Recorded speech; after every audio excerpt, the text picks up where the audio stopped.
नमस्कार, ये आकाशवाणी शिमला है। अब आप नविता चौहान से प्रादेशिक समाचार सुनिए। मुख्यमंत्री सुखविंदर सिंह सुक्खू ने आज शिमला में ऐतिहासिक अटल भवन के दूसरे चरण की आधारशिला रखी। करीब 19 करोड़ 72 लाख रुपए की अनुमानित लागत से बनने वाले इस भवन का कार्य अगले वर्ष अप्रैल तक पूरा करने का लक्ष्य है। परियोजना के तहत 6 मंजिला भवन बनाया जाएगा, जिसमें 3 मंजिलें पार्किंग के लिए, 2 मंजिलों में सचिवालय, कार्यालय और अन्य सुविधाएं उपलब्ध होंगी। इस परियोजना के पूरा होने से जहां सचिवालय परिसर में भीड़ कम होगी, वहीं आम लोग आसानी से अपने कार्य करवा सकेंगे। इस दौरान ग्रामीण विकास मंत्री अनुरुद्ध सिंह सहित अन्य गणमान्य लोग मौजूद रहे। इस बीच मुख्यमंत्री ने आज शिमला में वरिष्ठ अधिकारियों के साथ शहर के सब्जी मंडी क्षेत्र में प्रस्तावित नए भव्य परिसर को लेकर चर्चा की। इस परिसर में नगर निगम कार्यालय सहित शॉपिंग कॉम्प्लेक्स, होटल, आवासीय फ्लैट, दुकानें और पार्किंग सहित कई अन्य सुविधाएं उपलब्ध होंगी। मुख्यमंत्री ने कहा कि राज्य सरकार इस परियोजना के पहले चरण के लिए करीब 200 करोड़ रुपए की राशि प्रदान करेगी। उन्होंने अधिकारियों को पहले चरण का कार्य जल्द शुरू करने के निर्देश भी दिए। भारतीय जनता पार्टी आज अपना स्थापना दिवस मना रही है। इस अवसर पर शिमला स्थित भाजपा मुख्यालय में भी झंडा फहराया गया।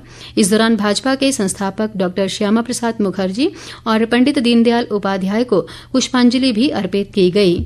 विपक्ष के नेता जयराम ठाकुर सहित भाजपा के अन्य नेता इस दौरान मौजूद रहे। जयराम ठाकुर ने कहा कि भाजपा आज देश ही नहीं बल्कि दुनिया की सबसे बड़ी पार्टी है और 21 राज्यों में भाजपा व एनडीए की सरकारें हैं।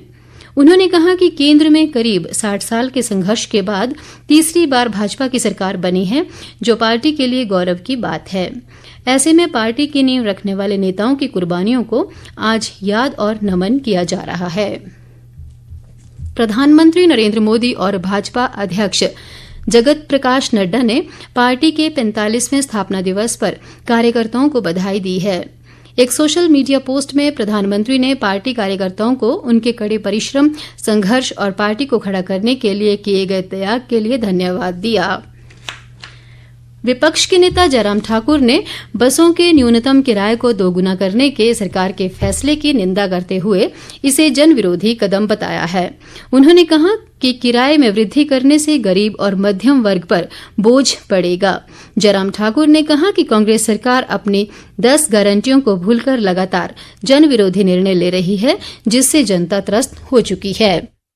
वर्तमान सरकार के काम करने के तरीकों को अब पूरा प्रदेश और पूरा देश अच्छी तरह से समझ चुका है। जो पार्टी सत्ता में बहुत सारी गारंटी के साथ आई, वादों के साथ आई, उन वादों को उन्होंने छोड़ दिया। और सबसे बड़ी बात है कि जो गरीब वर्ग है, जो ऐसा वर्ग है, क्योंकि हिमाचल प्रदेश में ट्रांसपोर्टेशन का एकमात्र जरिया है वो है हमारी HRTC की बसें, प्राइवेट बसें, जो भी बसें। 2 गुना किराया बस में कदम रखते ही 10 रुपए आपको देने पड़ते। आप चाहे 100 मीटर जाएं, 50 मीटर जाएं, चाहे 1 किलोमीटर जाएं। तो मैं समझता हूँ ये बोझ जो है वो प्रदेश के गरीब लोगों के ऊपर, लाखों लोगों के ऊपर जो है वो पड़ा है। बहुत निर्दयता के साथ हिमाचल प्रदेश सरकार इस प्रकार के फैसले ले रही है, जिससे गरीब लोगों की कमर टूटी।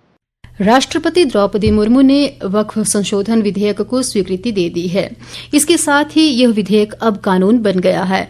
संसद ने इस विधेयक को इसी सप्ताह पारित किया था। लोकसभा में इस विधेयक के पक्ष में 288 और विपक्ष में 232 वोट पड़े थे।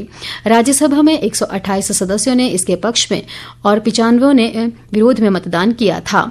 राष्ट्रपति ने मुसलमान वक्फ निरसन विधेयक 2025 को भी स्वीकृति दे दी है।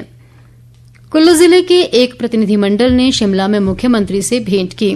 प्रतिनिधिमंडल ने बुद्धि सिंह ठाकुर को मिल्कफेड का अध्यक्ष नियुक्त करने पर मुख्यमंत्री का आभार जताया।